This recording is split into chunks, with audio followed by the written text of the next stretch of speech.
phone emits radiation. Some people think it's a potential hazard. Now, a health advocacy group has compiled data about hundreds of cell phones to determine their radiation levels. KTVU's Heather Holmes live in Emeryville tonight with our report. Heather?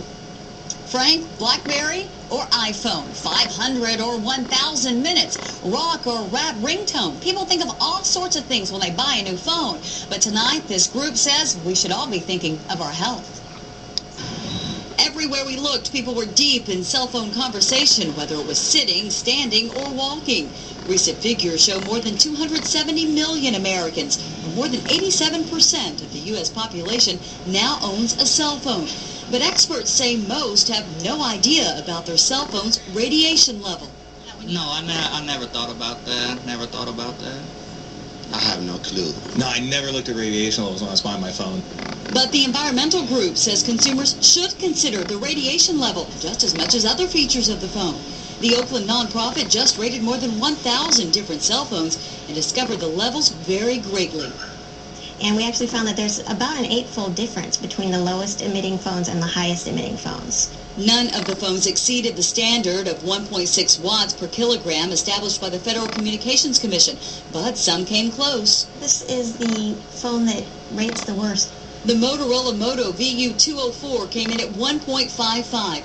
Senior scientist Rebecca Sutton acknowledges it's unclear whether these higher levels can cause adverse health effects, but she says research is starting to show a link. Now we're starting to see in some of these studies increased risk of some kinds of brain tumors or salivary gland tumors. And interestingly enough, these tumors are occurring on the side of the head where the cell phone is being held.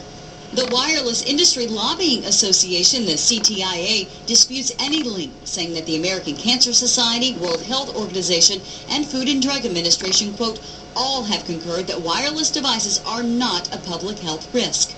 I am using it in a safer way. Sutton understands the role of cell phones and doesn't plan to put down her own iPhone, which falls in the middle of the pack. But she says there are things users can do to reduce their radiation exposure. For example, make calls when your signal is high so that your phone doesn't have to work as hard. Text instead of talk when you can, and use a headset. Experts don't agree yet on which type of headset might be better, the wireless or the connected wired headset. But they do agree that whatever headset you use, you're getting a lot less radiation than if you're actually holding your phone right by your ear. And tonight, Sutton is asking all parents out there to limit their children's cell phone use. She says that kids can actually absorb twice as much radiation as an adult from the exact same cell phone.